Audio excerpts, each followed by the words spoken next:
eventually he called Eddie and was like, if she doesn't marry me, like if she doesn't get on that plane and marry me, we're going to have huge problems.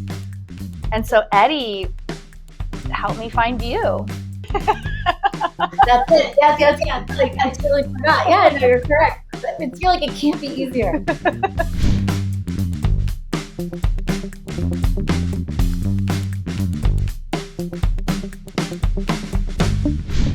Okay, so you just had your anniversary with Gustavo. Yes, that just happened. Yes. What year was it? What year? 2010. So the thing is that's also our anniversary, because the first time we worked with each other was when you left for that trip and you had a stack of files in front of you. And I was like, hey, what are you going to do with those while you're gone? And you were like, I don't know. I'm going to have to work in between. I was like, no, I'll just do it. I'll help you. Yeah. And then we had lunch like the next day. Well, I threatened to not go to our wedding. I was so stressed out with work that I kept saying to Gustavo, I don't have time to get married. So we needed to be there a few days in advance. And I kept saying, well, maybe we don't have to legally get married and like give our blood samples or like fill out the paperwork X number of days. And so I kept cutting down our trip from like 2 weeks down to 10 days, down to 7 days. And eventually he called Eddie and was like, if she doesn't marry me, like if she doesn't get on that plane and marry me, we're going to have huge problems. And so Eddie helped me find you. But we both work independently. So it's only for when we're transferring that we like catch up. But at this point, we have so many repeat clients. People are like, oh, Shelly, oh, Brittany. Like they all know each other too, from our movie nights that we do every year together as well. And we're genuinely friends. Yeah, that's right. And we talk a lot. And realtors have this really bad habit where all we do is talk about real estate, even though we have other lives. And so we're constantly, even if we don't have a trip lined up, we're still talking about our clients.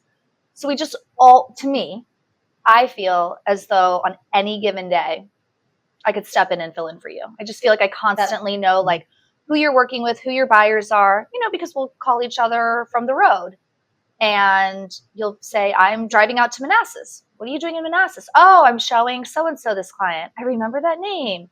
Or like, hey, I have this home that's getting listed. Do you have a buyer for it? So I just feel like at this point, the genuine friendship keeps us talking all the time, aka updating each other on all of our clients. So now it's less stressful when we travel. Yeah, that's true. Like it's more seamless. That's true. And there's also, we're always rooting for each other. So we don't we're rooting for each other. It's true. So like it's in life and in real estate though. So we know about each other's lives and we help each other out. And it's like, I can't get there because when you travel, it's for various reasons to go see different people. And so we're caught up with each other because of all those stories too. So and our families know each other. My snake is named after you. It's the best. My snake's name is Ember Brittany because she helped me out with a client and I couldn't help her back. And I was like, I'm so grateful. It was when we first had met, who would later become my son, who I later adopted. And it was just like really overwhelming time. And Brittany helped me with a client in Manassas, actually. And I was like, I'm just so grateful. I could never pay you. I'm just going to name my snake after you. And she was like, okay. I was like, you better. Yeah. And then I made her hold it, which she also, and he's right here. Just kidding. That'd be so Shelly to bring out her snake. Yeah. That's true. I started real estate in 2005 in Fairfax. And then Rob and I moved to Philadelphia. We came back here and we lived in Arlington. And a friend of mine recommended to go talk to Eddie, Nick, and Sean. So I don't know if you have this experience. The first time I talked to Redwood, it was me, Sean, Nick, and Eddie all sitting in a room together, and they were interviewing me, and I was interviewing them. And I mean, it was just like, it was all new. It was, how many agents were in that office? Only like 18 agents were in the Arlington office at that time. I would guess the market was crashing. It was 2009, right? So did you get married 2009? No, Remember? 2010. 7 plus 3. That's it. Yes. Like, I totally forgot. Yeah, no, you're correct. I feel like it can't be easier. So it was that summer before. I moved to Arlington in 2009, and I was previously with Remax, but had heard good things about Century 21 Redwood Realty. And I went and interviewed, and it was Nick, Eddie, and Sean were all there interviewing me.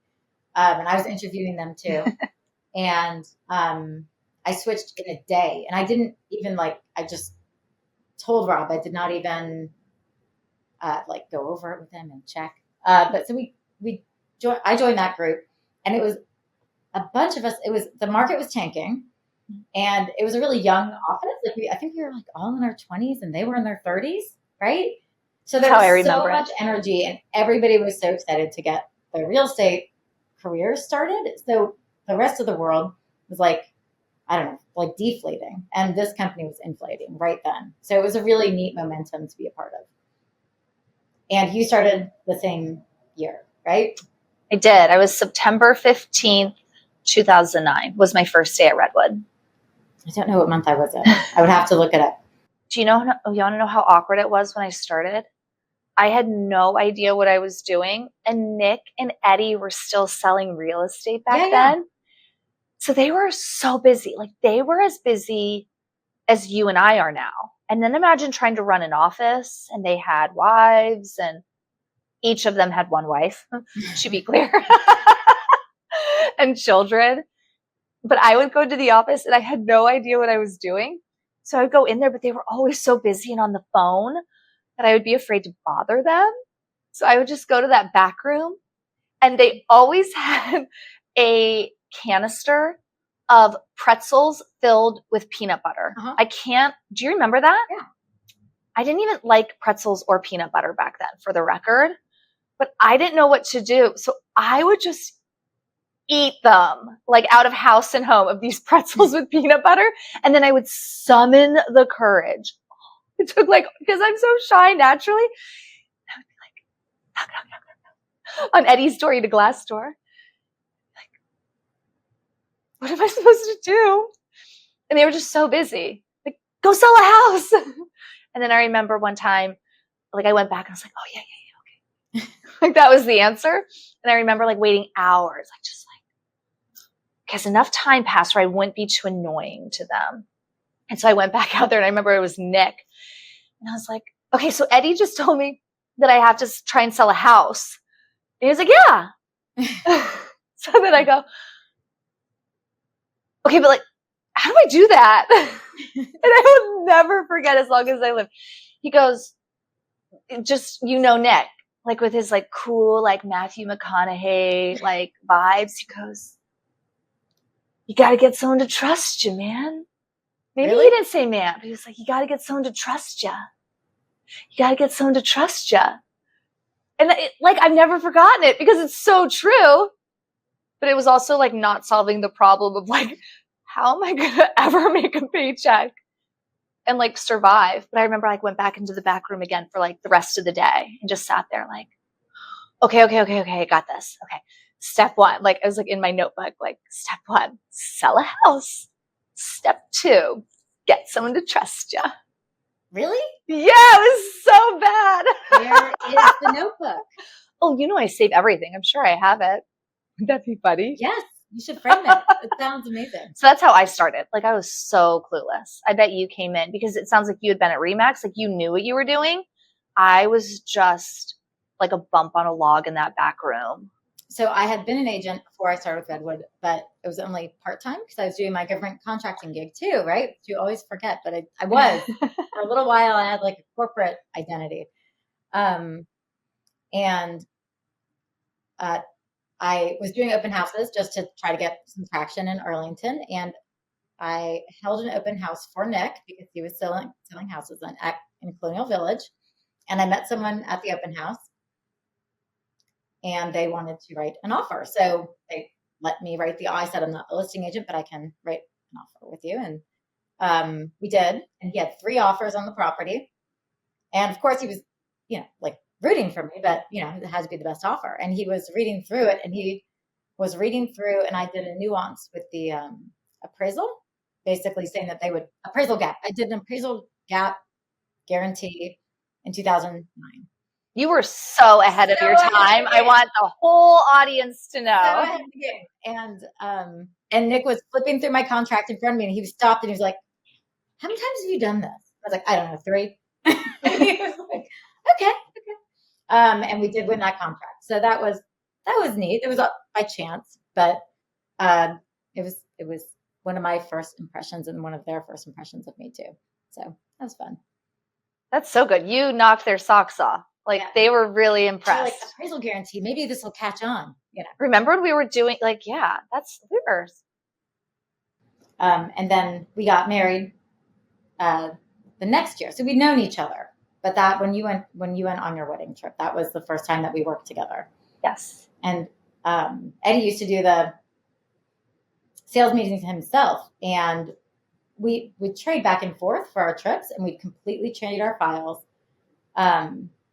And Eddie at one time during a sales meeting was like, "I don't know how Shelly and Brittany are doing it, but I do know that when one of them goes out of town, the other's deals is going to blow up while they're gone." Because we just had really bad luck but that was part of the reason we had like some trauma bonding from that, and just really, really set our trust in, because some of the very first times we, crossed our fingers and left the country left our clients with each other, we weathered a lot of storms right off the bat. So that helped just put a really good stable. Oh, and we both pull all-nighters. So we do phone calls like at 1 a.m. with each other sometimes. Yeah. You're like, "Oh, I was just working on this. Let me call you." Rob's like, "Who are you on the phone with?" My mistress. Yeah, right. Right. Work wife. Yep. Whenever I put Shelly, you see these emails, like, I hope they make you feel warm and fuzzy and special. But when I go out of town and I start letting my clients know, I start gearing them up that I'm about to leave town. I always put a paragraph in saying, I don't say this sentence lightly. Like, really, I don't. Trust me or don't trust me. But, I don't say this lightly, but I trust her with my life. And I can't say that about a ton of people.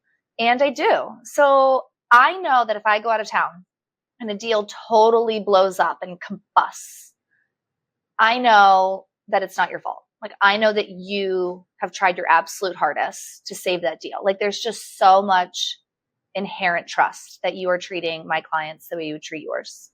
Yeah. And that's special.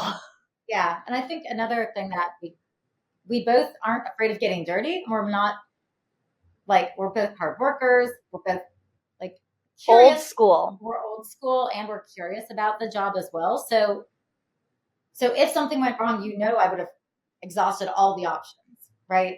So so that level of trust, again, it's just a really neat way to work together. We didn't have to collaborate on that. It was just easy. And there's so many things in this job that are not easy.